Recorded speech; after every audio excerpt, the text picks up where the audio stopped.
First day of the doctor, it's nerve-wracking, it's exciting, it is full of emotions.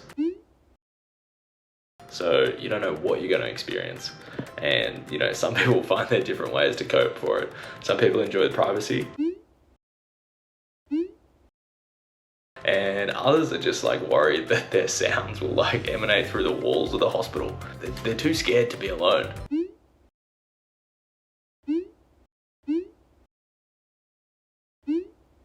You're a newbie, you're an absolute beginner, and you're in the same boat as everyone else, and that's totally fine. But if there's anything I can do to reassure you, here's 10 things that every first year doctor has done on their first day, and this might make you feel a little bit better. All right, the first thing is you're gonna look lost, you're gonna look tired, and you're gonna just look like a frazzled mess. You're gonna look like one of those animals on a David Attenborough show that has been like separated from the pack from like by a lion or something trying to eat it. And you're just gonna be like that. It's just like slowly veering off. The dogs work in relay. Like further and further away from the pack, and then it gets chased down and eaten.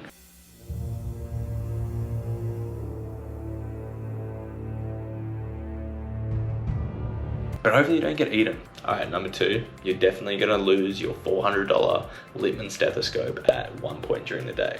And that's fine. You might have it engraved. Oh God, there's a few people who have it engraved that I know.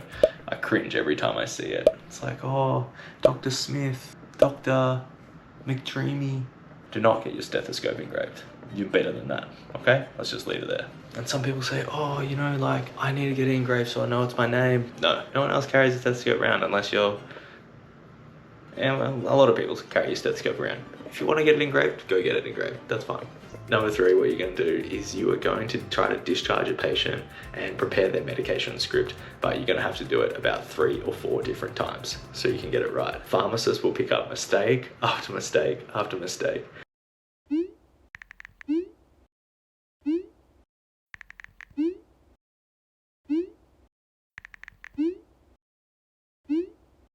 And you'll make those because it's your first day. That's fine. Next thing is you're going to need help logging into all the different systems that are on. You will not remember your passwords. They won't work for some reasons. You won't be able to troubleshoot it because you have no experience about the system, and you'll just freak out and have to ask someone for help. So, Professor, would you say it's time for everyone to panic? Yes, I would, Ken. Number 5, what you'll do is you'll actually learn about what a fax machine is and how it works and why we still use them. You would have only heard this term in those olden days, you know, back 10, 15, 30 years ago when your parents were at work. This is the future. It will let you scan this, circulate it, file it, restyle it. But yeah, they're actually in hospitals and they're pretty popular. Apparently it's like easier to not get hacked or something from a fax machine. Send it across the hall or across the world and print it. It's even Microsoft compatible.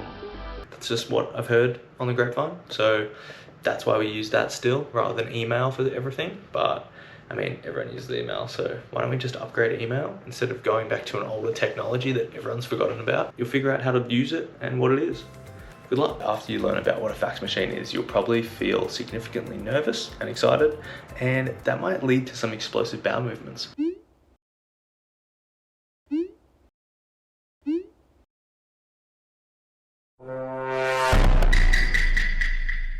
And it's okay. You just be alone. So what else will happen is you'll actually have a genuine panic attack every time your pager goes off because you'll set it on the loudest, most annoying, high-pitched volume that there is, and it'll actually genuinely give you a fright. Don't worry about that.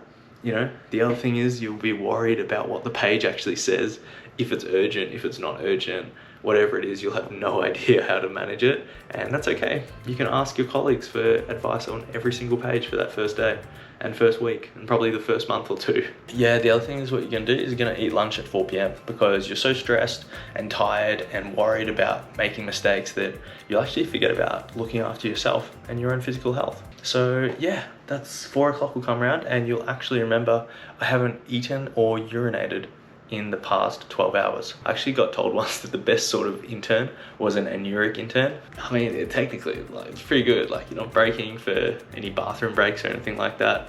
You could actually have a catheter put in, which wouldn't be a bad idea. Have it like strapped to your leg, have a leg bag. You could work for ages without having to urinate. Cons is inserting catheter on yourself or getting one of your colleagues to insert it for you. Probably not the best thing in the world. Number 8 is you're actually going to forget all of medicine. Everything that you've went to med school for in the past 4 years will actually go all the way out the window.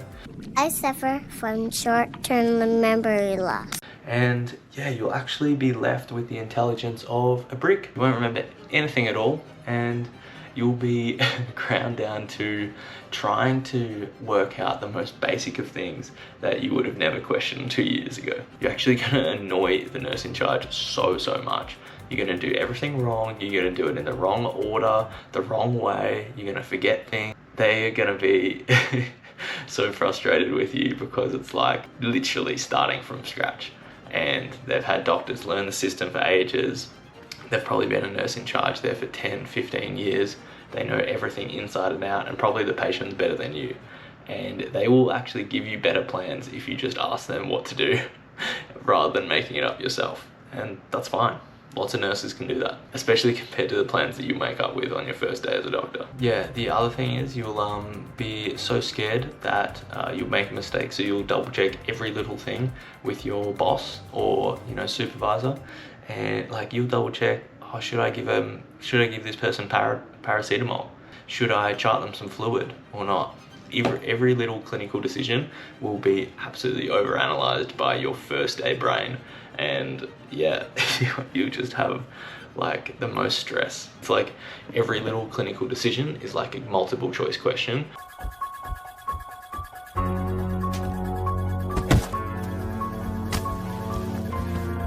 Yeah, and you're so scared of getting the wrong answer that you actually end up doing nothing at all and just waiting for your boss to tell you what to do. So yeah, you can expect to do all those 10 things. Reassurance, tick. Everyone does those things. That's fine. I did them when I first started out, and look at me now. We're sitting in a room alone. Anyways, yeah, but it's good. Yeah, I got a scrub cap on, so that's fine. Now that you're so reassured and comforted by my words of wisdom, let's go through some advice that you're gonna definitely forget.